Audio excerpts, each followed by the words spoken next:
Assalamualaikum warahmatullahi wabarakatuh. Innal hamdalillah nahmaduhu wa nasta'inuhu wa nastaghfiruh wa na'udzu billahi min shururi anfusina wa min sayyiati a'malina. May yahdihillahu fala mudhillalah wa may yudlilhu fala hadiyalah. Ashhadu an la ilaha illallah wahdahu la syarikalah iqraran bihi wa tauhidah wa ashhadu anna Muhammadan abduhu wa rasuluh tasliman majidah. Nusalli wa nusallim ala nabiyyina al-karim habibina Mustafa Muhammadin sallallahu alaihi wasallam wa ala alihi wa sahbihi wa man tabi'ahum bi ihsan ila yaumiddin. Amba hadirin hadirat jamaah salat maghrib Masjid Nur Muhammad rahimakumullah.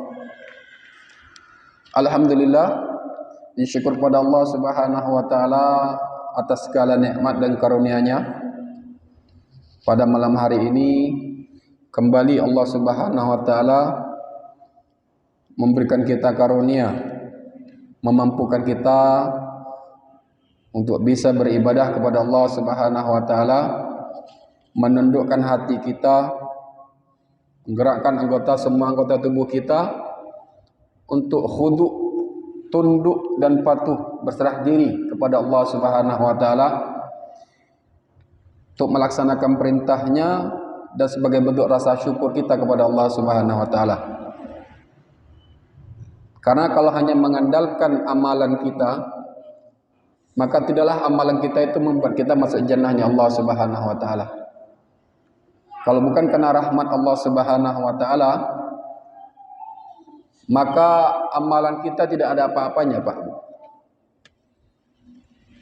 Hingga dikisahkan dalam satu kisah Israiliyat itu bahwasanya ada seorang ahlul ibadah yang hidup di satu pulau, yang mana pulau tersebut dikelilingi oleh laut. Kemudian di satu pulau tersebut ada sumber air yang bersih, jernih, dan tumbuh satu pohon yang tiap harinya berbuah. Maka ahlul ibadah yang satu pulau yang ada di daerah yang dikelilingi, satu pulau yang dikelilingi oleh laut ini, hidup di sana beribadah setiap Allah kepada Allah Subhanahu wa taala selama 500 tahun. Paginya berpuasa, malamnya qiyamul lail, terus dijalani selama 500 tahun.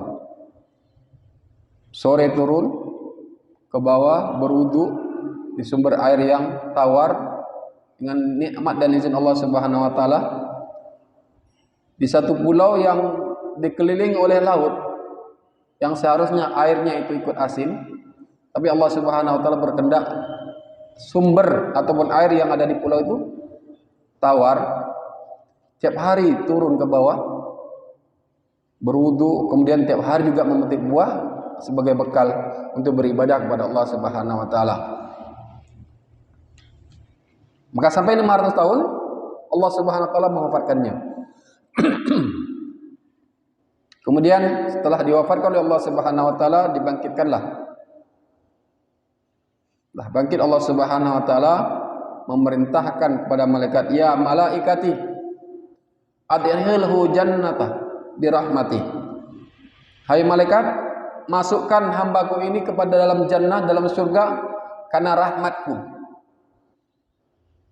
Maka ahlul ibadah tadi protes kepada Allah, bi'amali ya Rabbi, ya Allah, karena amalanku bukan karena rahmatmu.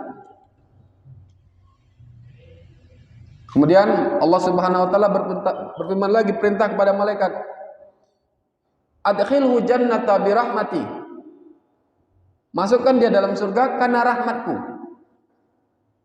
Maka tetap sekali lagi dia protes, la ya Rabbi adkhilni jannata bi'amali, ya Rabb, Bukan karena rahmat, tapi karena aku beribadah kepadamu ya Allah. Protes sampai yang ketiga kali, maka Allah Subhanahu wa taala merintahkan malaikat, kalau demikian, lau kadzalik atuni bikulli a'mali. Kalau memang demikian, datangkan semua amalannya, fahasibhum, maka timbang. Maka ditimbang oleh Allah Subhanahu wa taala amalan selama 500 tahun dengan rahmat Allah Subhanahu wa taala. Ternyata rahmat Allah Subhanahu wa taala lebih besar, lebih berat daripada amalan yang dilakukan selama 500 tahun. Maka setelah dilihat dan disaksikan oleh ahlul ibadah tadi, maka dia terheran-heran. Maka Allah Subhanahu wa taala memerintahkan pada malaikatnya, adkhilhu nar, masukkan dia ke dalam neraka.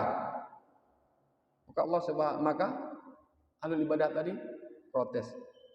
Kalau demikian ya Rabb, lau kadzali ya Rabb, bala adkhilni jannata bi rahmatik. Kalau demikian, enggak apa-apa ya Allah, masukkan aku ke surga dengan rahmat-Mu. Jadi sini kita paham, hadirin hadirat rahimakumullah, mampunya kita dalam beribadah ini adalah karena rahmat Allah Subhanahu wa taala. Bukan karena kuat makanan kita sehat. Termasuk mampunya Allah Subhanahu wa taala mampunya kita datang ke majelis, ke rumah Allah Subhanahu wa taala ini untuk beribadahlah karena rahmat Allah Subhanahu wa taala. Dan kita tidak akan pernah masuk jannahnya Allah Subhanahu wa taala kalau hanya mengandalkan amalan-amalan kita yang belum tentu diterima oleh Allah Subhanahu wa taala. Maka sebab itu, raihlah rahmat Allah Subhanahu wa taala dengan melakukan perintah ketaatan kepada Allah Subhanahu wa taala, cari ridha Allah Subhanahu wa taala dalam segala hal, amalan kita lahir ataupun batin. Tinggalkan larangan Allah Subhanahu wa taala karena Allah Subhanahu wa taala. Maka disinilah pentingnya kita menyukuri bahwa sebenarnya kita bisa menjadi seorang hamba muslim ini karena rahmat dari Allah Subhanahu wa taala. Bukan karena kita keturunan ustadz, bukan karena kita sekolah belajar, tapi karena rahmat Allah Subhanahu wa taala. Mudah-mudahan Allah Subhanahu wa taala memampukan kita untuk bisa pandai bersyukur dengan rahmat Allah Subhanahu wa taala ini, kemudian menjaga hidayah yang Allah berikan kepada kita, rahmat yang Allah berikan kepada kita, sehingga menjadikan kita dalam keadaan senantiasa istiqomah kepada Allah Subhanahu wa taala. Yang kedua, selawat dan salam mudah-mudahan Allah Subhanahu wa taala tercurahkan kepada Rasulullah sallallahu alaihi wasallam, pada keluarga beliau, para sahabat, tabi'in, tabi'in dan orang-orang mengikuti jejak sunnah Rasulullah sallallahu alaihi wasallam. Allahumma ja'alna minhum, ya Allah jadikan kami di antara orang-orang yang Kau berikan syafaat oleh Nabi-Mu. Jadikan kami di antara orang yang Kau ridhoi dan Kau kumpulkan bersama orang-orang yang Kau rahmati ya Allah. Allahumma amin. Lah hadirin hadirin rahimakumullah, pada pertemuan sebelumnya kita sempat membahas masalah hati, pentingnya kita untuk menjaga hati. Karena hati inilah poros segala amalan kita, tempat Allah Subhanahu wa taala melihat kita. Kalau kita bicara masalah hati, maka di sini baru kita akan paham betapa pentingnya seorang itu menjaga hati, karena dari hati inilah bersumber nanti amalan-amalan, diterima tidaknya amalan. Dan dari hati ini juga Allah Subhanahu wa taala memberikan penilaian atas amalan seseorang. Kenapa demikian? Kita ulas sebentar, yang lalu pernah kita bahas. Dikarenakan bahwasanya hati itu merupakan raja. Kal malik al mutasarrif fil junud. Raja yang menguasai pasukannya. Maka alladzi tasduru kulluha an amri. Semua perintah itu bersumber dari raja. Jadi semua pasukan itu akan bergerak atas perintah raja. Anggota tubuh kita, mata, telinga, hidung, semuanya ini akan bergerak atas perintahnya hati. Maka apabila hati ini rusak, maka rusak semua. Mata akan digunakan untuk maksiat, lisan untuk maksiat, tangan untuk maksiat, kaki untuk maksiat, pikiran untuk maksiat. Agar ini pentingnya. Dikarenakan mengetahui hal demikian, betapa pentingnya bahwa hati ini merupakan penguasa atau panglima bagi pasukan, maka iblis, setan laknatullah mendatangi hati itu dengan berbagai macam cara.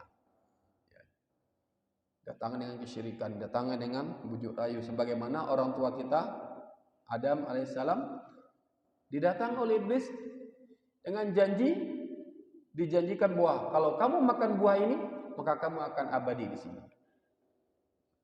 Banyak trik dan langkah-langkah setan yang berusaha untuk menggelincirkan. Di sinilah kita harus hati-hati dalam semuanya. Dan berdasarkan hadis Rasulullah SAW, Inna Allah la yanduru ila aswarikum wala ila ajsadikum atau badanikum walakin yanduru ila qulubikum. Allah Subhanahu wa taala tidak melihat kepada tampang, wajah, paras kamu semuanya dan juga kepada badan kamu, akan tapi Allah Subhanahu wa taala melihat kepada hati kamu. Dan Rasulullah SAW bersabda juga, Ala inna fil jasadi mudghah, katakanlah sesungguhnya pada setiap jasad itu ada segumpal daging, idza saluhat saluhal jasadu kullu. Apabila baik maka baik semua amal. Apabila rusak maka rusaklah semuanya. Ala wahya qalb. Katakanlah sesungguhnya itu adalah hati. Kita melangkah yang selanjutnya, yaitu pembagian hati. Jadi Al-Imam Ibnu Qayyim Al-Jauzi dalam kitab beliau dalam kitab Ighatsatul Lahfan min Masayidi Syaitan,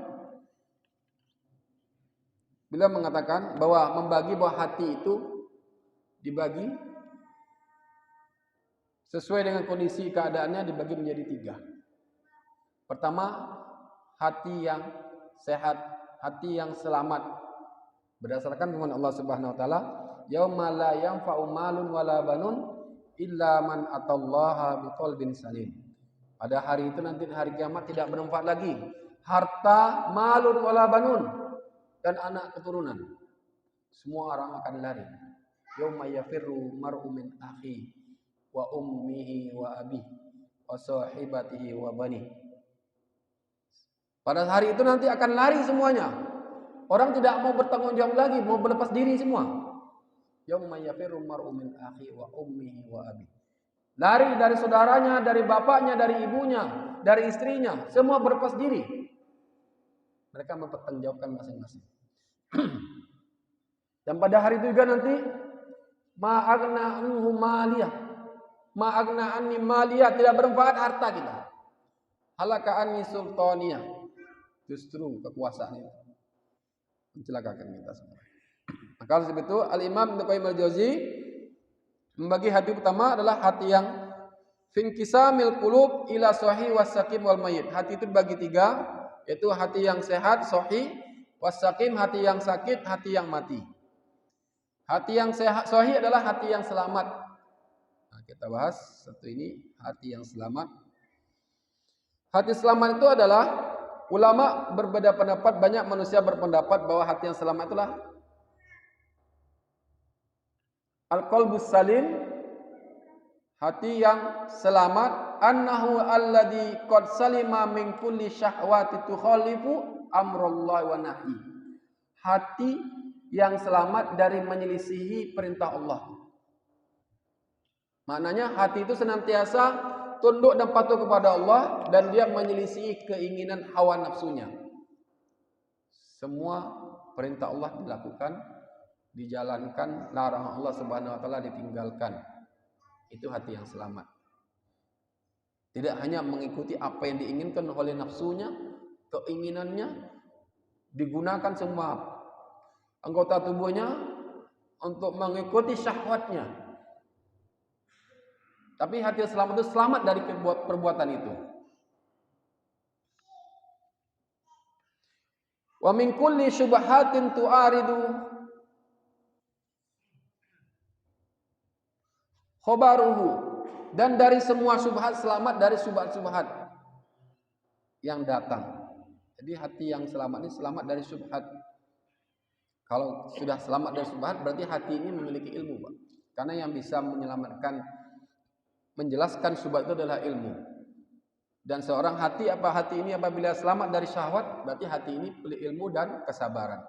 Karena syahwat dan syubhat. Itulah dua penyakit yang ditiupkan oleh setan kepada hati kita, supaya kita ini tergelincir dari jalan Allah Subhanahu wa taala. Tidak ada jalan lain dari keselamatan itu kecuali kita berilmu, yakin dan sabar atas ketaatan perintah kepada Allah Subhanahu wa taala. Fasalima min ubudiyatin masiwa, hati yang selamat itu, hati yang sehat itu selamat dari peribadatan selain Allah Subhanahu wa taala. Jadi ibadahnya inna sholati wa nusuki wa mahyaya lillahi rabbil alamin. Semua ibadahnya hanya untuk Allah Subhanahu wa taala. Dia berumah tangga, nikah untuk karena Allah Subhanahu wa taala. Allah berikan titip amanah umat, amanah putra, itu karena Allah Subhanahu wa taala. Allah titipkan harta, Allah titipkan kesehatan, itu digunakan untuk Allah Subhanahu wa taala, untuk beribadah kepada Allah Subhanahu wa taala. Wa salima min tahkimi ghairi rasulih, dan selamat dari menjadikan selain Rasul Muhammad SAW sebagai tempat pemutus perkara. Jadi kalau sudah menjadikan Allah dan Rasulnya sebagai pedoman atau segala urusannya, fa warabbika la yu'minuna hatta yuhaqqimuka fima syajara bainahum. Maka demi Rabbmu, hai Muhammad, demi Allah, mereka tidak pernah beriman, mereka tidak beriman sampai mereka hatta yuhaqqimuka, sampai mereka menjadikan kamu sebagai hakim, pemutus perkara dalam semua perkara mereka. Jadi semua amalan kita ini harus berdasarkan pada Al-Quran dan hadis, ibadah-ibadah kita. Karena Allah Subhanahu wa taala, karena mengikuti sunnah dan suri teladan dari Rasulullah sallallahu alaihi wasallam. Fasalim fi mahabbati ghairillahi ma'ah, dan selamat ya, hati yang salim selamat ini juga selamat dari mencintai selain Allah Subhanahu wa taala. Maknanya memprioritaskan Allah Subhanahu wa taala di atas segala-galanya.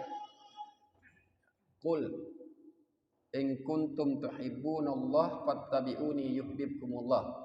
Di ayat lain, qul in kana aba'ukum wa abna'ukum wa ikhwanukum wa ashiratukum wa azwajukum wa amwalun iktaraftumuha wa tijaratun takhshawna kasadaha ahabba ilaikum minallah wa rasulih wa jihadin fisabilih fatarabbasu.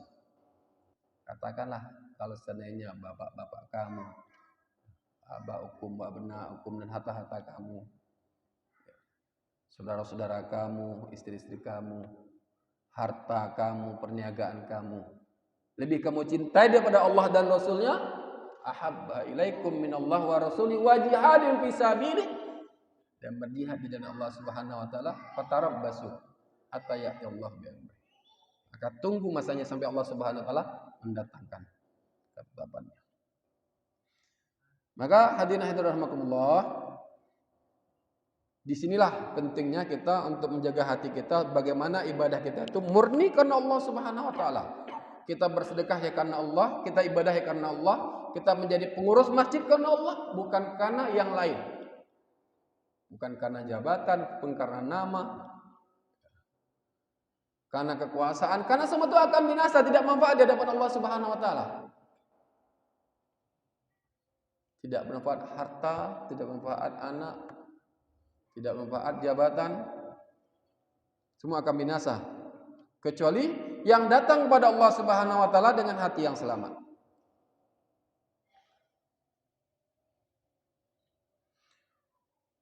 Wa min khaufihi wa rajaihi wa tawakkulihi wa alaihi wa inabatu ilaihi wa dhullu lahu wa itharu mardatihi fi kulli hal wa tabaudu min sukhtihi min bikulli tariq, yaitu memasrahkan rasa takutnya hanya kepada Allah, harapannya hanya kepada Allah, tawakalnya hanya kepada Allah, kembalinya hanya kepada Allah Subhanahu wa taala, dan merasa tunduk dan hina hanya kepada Allah. Wa ithar mardatihi fi kulli hal, dan mengutamakan ridhonya Allah atas segala-galanya. Ini hati yang sehat. Mengutamakan ridho Allah Subhanahu wa taala. Kendati pun dia tidak dipuji oleh orang lain dalam satu amalan, tetap dia cari ridho Allah Subhanahu wa taala.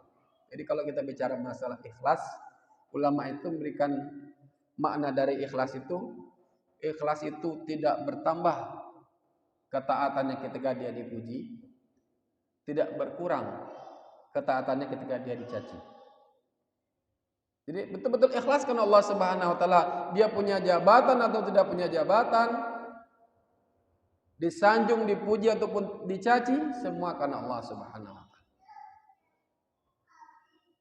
Maka sebab itu yang diutamakan adalah ridho Allah Subhanahu wa taala dan menjauhkan diri dari hal-hal yang dimurkai oleh Allah Subhanahu wa taala dengan segala cara.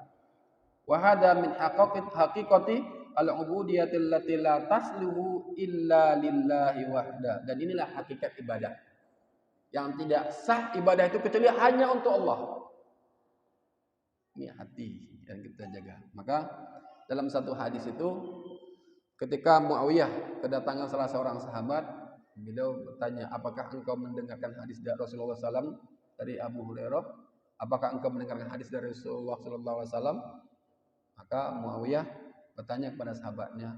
Kemudian sahabatnya ini menjawab, sami'tu an Abi Hurairah sami'tu Rasulullah SAW yaqul. Ada tiga golongan yang pertama dimasukkan ke neraka Allah Subhanahu wa taala.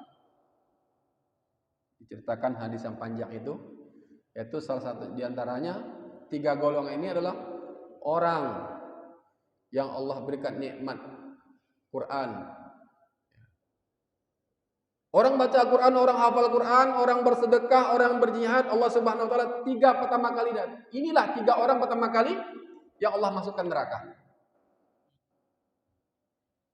Kemudian dipanggil oleh Allah Subhanahu wa taala, Allah Subhanahu wa taala ceritakan nikmat-nikmatnya. Aku sudah memberikan kamu keindahan suara, kecerdasan dalam menghafal Al-Quran, kemerduan suara kamu. Diceritakan oleh Allah Subhanahu wa taala nikmat-nikmat Allah Subhanahu wa taala. Fima amalta. Untuk apa kamu lakukan? Yang baca Al-Quran, yang hafal Al-Quran menjawab, qara'tul Quran limardati, aku membaca Al-Quran, menghafal Al-Quran karena ridhamu ya Allah. Kadzabta, kata Allah. Kamu bohong. Kemudian didatangkan orang yang dikatakan berjihad, mujahid. Allah Subhanahu wa taala ceritakan nikmat-nikmat Allah Subhanahu wa taala. Keperkasaannya, kelihayannya dalam berjuang, berperang. Pada Allah Subhanahu wa taala bertanyakan, "Fima amilta?" Untuk apa kamu lakukan itu? Uqatilu fi sabilik, aku perang di jalanmu ya Allah. Kadzabta, kata Allah. Kamu dusta. Kemudian datangkan orang yang dermawan, ceritakan nikmat-nikmat Allah Subhanahu wa taala dengan harta yang Allah Subhanahu wa taala berikan. Untuk apa kamu lakukan itu? Tidak ada satu pintu kebaikan pun ya Allah yang engkau buka kepada kecuali aku berikan harta aku semuanya. Kadzabta, kata Allah. Kamu bohong. Na'udzubillah. Kamu itu membaca Al-Quran, menghafal Al-Quran supaya kamu dikatakan orang qori. Kamu berperang jalan Allah Subhanahu wa taala biar kamu dikatakan mujahid. Kamu berinfak jalan Allah, berinfak dengan harta yang Allah Subhanahu wa taala berikan supaya kamu dikatakan orang dermawan. Ini disinilah hadirin rahimakumullah, amalan hati. Niat itu perlu kita jaga dalam amalan kita. Karena pertama kali dimasukkan neraka orang-orang yang hafal Quran, yang niat bukan karena Allah Subhanahu wa taala. Orang yang baca Al-Quran bukan karena Allah, orang yang berinfak, berdermawan bukan karena Allah. Betapa banyak. Ya. Jadi di sini terjadi beda bahwa malaikat pun dalam masalah hati dan niat, malaikat pun bisa terkecoh. Orang niatnya baik, ibadah, dermawan, hafal Quran, semuanya berjihad di jalan Allah Subhanahu wa taala. Tapi Allah lebih tahu isi hatinya. Allah tahu niatnya. Niatnya untuk dikatakan orang mujahid, orang yang kuat, niatnya dikatakan orang dermawan, niatnya dikatakan orang yang hafal Quran, yang fasih, semuanya. Di sini setan bisa mengelincirkan sudah. Maka Allah mengecap kadzabta, kadzabta, kadzabta.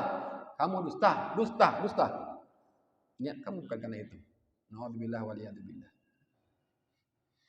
Maka hadirin rahimakumullah, sini pentingnya kita menjaga hati. Maka hati yang sehat, Hati yang selamat itu adalah huwallazi salima min ayyakuna li ghairillahi fihi syirkun biwajhi ma. Hati yang selamat dari menduakan Allah, menyekutukan Allah. Ya. Dari bentuk apapun, ibadahnya terselamat dari riya, pujian, sum'ah, zakatnya, hartanya selamat dari jabatan atau niat-niat lain, kecuali niatnya karena Allah Subhanahu wa taala. Berarti hatinya hati yang selamat. Bal qad khalasat ubudiyatuhu lillah. Bahkan hati itu yang selamat, hati yang selamat ini ibadahnya hanya ikhlas karena Allah Subhanahu wa taala. Iradatan wa mahabbatan wa tawakkulan wa inabatan wa ikhbatan wa khasyatan wa rajaan wa khalasa amaluhu lillah. Baik kehendaknya, keinginannya karena Allah Subhanahu wa taala, rasa cintanya hanya karena Allah dia cintai, dan tawakalnya bertawakal hanya kepada Allah, bukan kepada si fulan, bukan kepada dunia. Di sini kita akan teruji orang seorang itu tawakalnya apakah kepada Allah. Sehari-hari kita bisa rasakan. Tatkala kita mengalami satu kegoncangan dalam ekonomi,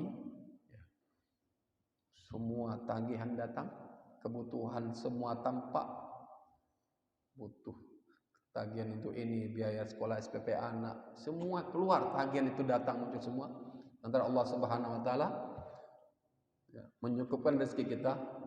Disinilah tampak tawakal tidaknya kita kepada Allah Subhanahu wa taala. Maka orang-orang yang kurang tawakal, salah jalan, akan menempuh jalan-jalan yang tidak diridhai Allah Subhanahu wa taala. Karena demi kebutuhan, didorong oleh nafsu, setan senantiasa menggoda.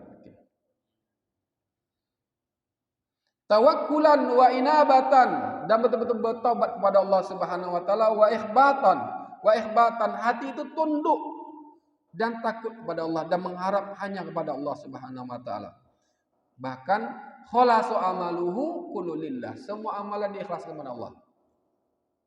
Setidaknya dengan hati yang salim ini kita bisa mendidik, menterbiah diri kita untuk berusaha untuk ikhlas dalam ibadah kita sehari-hari semuanya, dalam mendidik anak, mendidik istri, ya, berinfak, amal saleh, semuanya adalah wasilah dari Allah Subhanahu wa taala bagaimana kita ikhlas dalam itu semua. Lapang dada menerima ketetapan dan ketentuan Allah Subhanahu wa taala. Bahkan wala yakfi hadza hatta yaslima minal inqiyad wa tahkim li kulli ma ada Rasulullah sallallahu alaihi wasallam. Tidak cukup itu saja. Kalau ikhlas hanya kepada Allah, ikhlas, tidak cukup itu saja. Sampai betul hati itu betul-betul tunduk hanya kepada keputusan Rasulullah sallallahu alaihi wasallam. Maknanya hati itu ikhlas karena Allah dan sesuai dengan tuntunan Rasulullah sallallahu alaihi wasallam dalam amalan itu. Banyak yang ikhlas, saya ikhlas, tapi amalan itu tidak sesuai dengan tuntunan Rasulullah. Jadi bentuk hati yang selamat ini, hati itu betul-betul ikhlas, selamat dari kesyirikan, menduakan Allah, tawakul, roja, haub, takut pada selain Allah Subhanahu wa taala. Tidak itu saja. Juga selamat, hati yang selamat itu hati yang tunduk kepada keputusan dan ketetapan amalan-amalan ditetapkan oleh Rasulullah sallallahu alaihi wasallam. Maka Imam Ibnu Qayyim Al-Jauzi mengatakan bahwasanya qala ba'dus salaf, ulama salaf sebagian salaf mengatakan ma min fi'latin wa in sughrat illa yunsharu laha diwanani lima wa kaifa.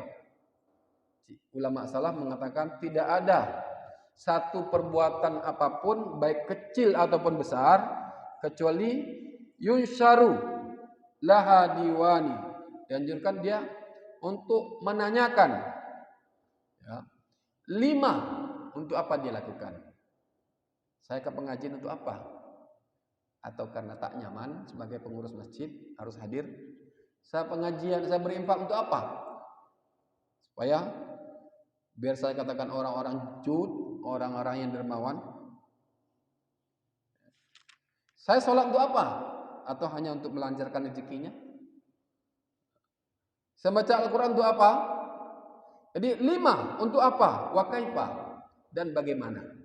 Jadi tidak ada satu amalan kecil ataupun amalan besar yang kita lakukan seharusnya kita menanyakan dua pertanyaan ini menurut ulama salaf. Dua pertanyaan itu adalah 5. Mengapa? Untuk apa saya lakukan ini? Wa kaifa, dan bagaimana? Fal awal, maka 5 tadi untuk apa tadi? Su'alu an illati fi'l wa ba'ithihi wa da'ihi hal huwa haddun ajil min hududid al-amil. Yang pertama adalah pertanyaan tentang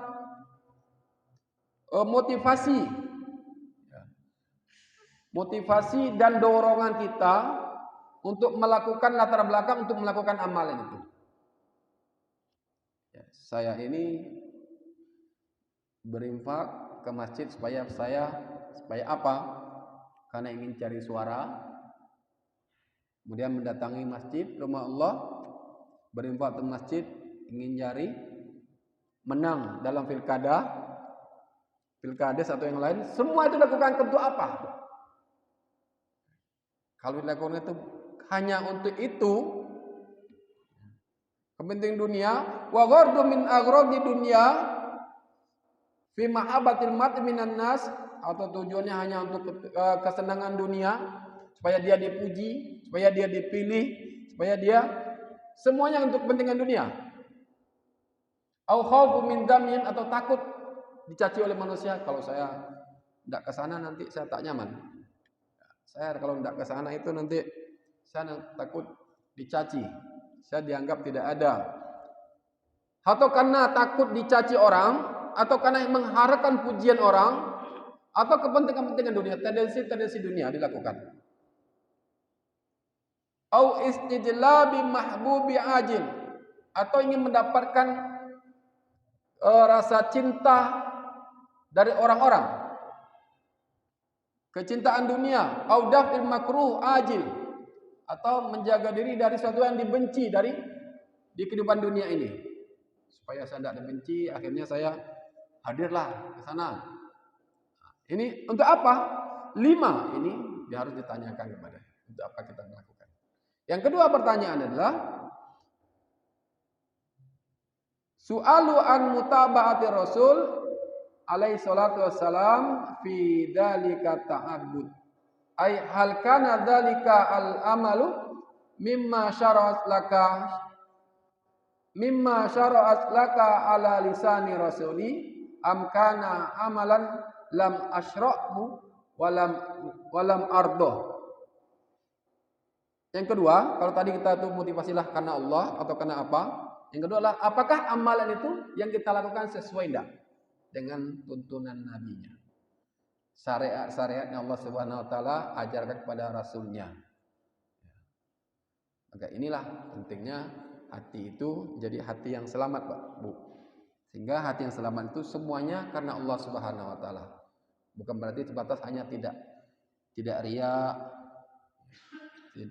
tidak sum'ah, saya ikhlas, tapi ikhlas tidak sesuai dengan tuntunan Nabi, amalannya tetap tidak diterima walaupun hatinya ikhlas. Maka dua pertanyaan ini illa yunsyaru lahu diwanani. Jadi ditanyakan dua pertanyaan, 5 wa kaifa. Jadi ulama salaf itu kalau mau melakukan sholat, melakukan amal-amal ibadah, mereka tanya kepada diri mereka dua pertanyaan ini. 5 wa kaifa. Untuk apa aku melakukan ini? Wa kaifa, bagaimana cara aku? Jadi yang itu selamat hati mereka, selamat ibadah mereka. Dan kita kalau ingin ibadah kita selamat, hati kita selamat, kita harus menanyakan setiap apa yang kita lakukan dari amalan-amal ibadah. Saya mau puasa 5. Untuk apa? Karena Allah Subhanahu wa taala. Saya puasa karena Allah. Kemudian puasanya setengah hari. Wa kaifa tak masuk. Tidak masuk dalam tuntunan Nabi puasa setengah hari. Lain kalau untuk tarbiyah anak-anak beda. Ya. Jadi saya puasa karena Allah Subhanahu wa taala, tapi puasanya hanya hari Jumat, sebelum Jumat sampai sesudah Jumat.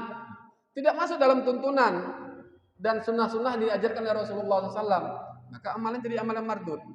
Tetap tidak sah, tidak diterima. Jadi hadirin hadirat rahimakumullah, pertama adalah su'alu anil ikhlas. Jadi pertanyaan pertama tadi, bagaimana kita untuk ikhlas.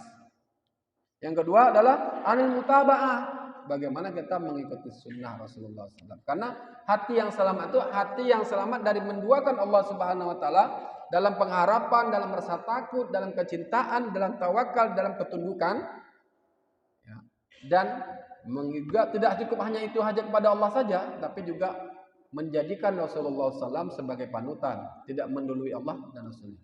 Jadi suatu saat ada seorang menghadap sahabat Abdullah bin Mas'ud, kemudian orangnya bersumpah, demi Allah, saya tidak akan makan ini, tidak makan itu, tidak makan ini, tidak makan itu, tidak minum ini, tidak minum itu.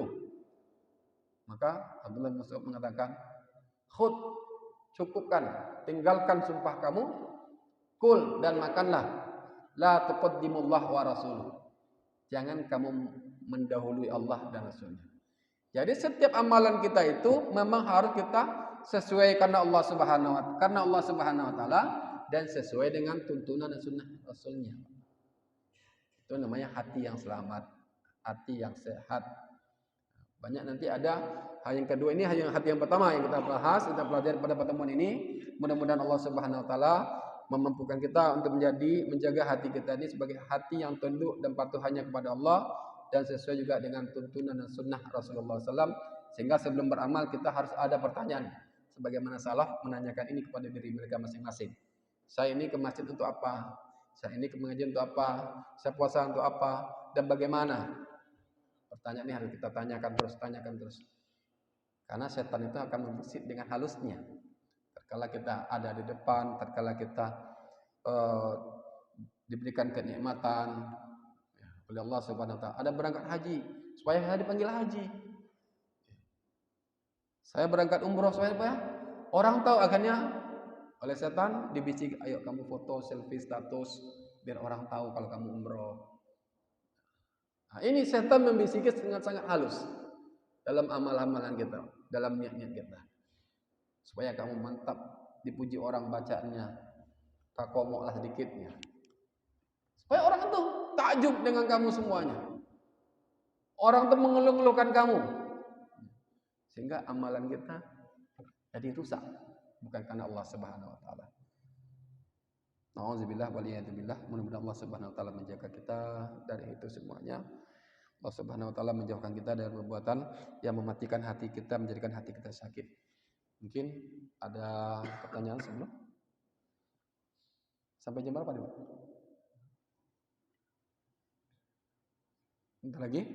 Bisa? Ada yang ditanyakan? Karena kita tidak akan lanjutkan untuk tanya. Kalau kita lanjutkan nanti tidak, materinya tidak nyambung, Pak. Hilang-hilang nanti. Tidak ada ya? Kalau memang tidak ada, kita akhiri dengan kepada majelis. Alhamdulillahirabbil alamin. Subhanakallahumma bihamdika asyhadu an la ilaha illa anta. Wabillahi taufiq hidayah. Assalamualaikum warahmatullahi wabarakatuh.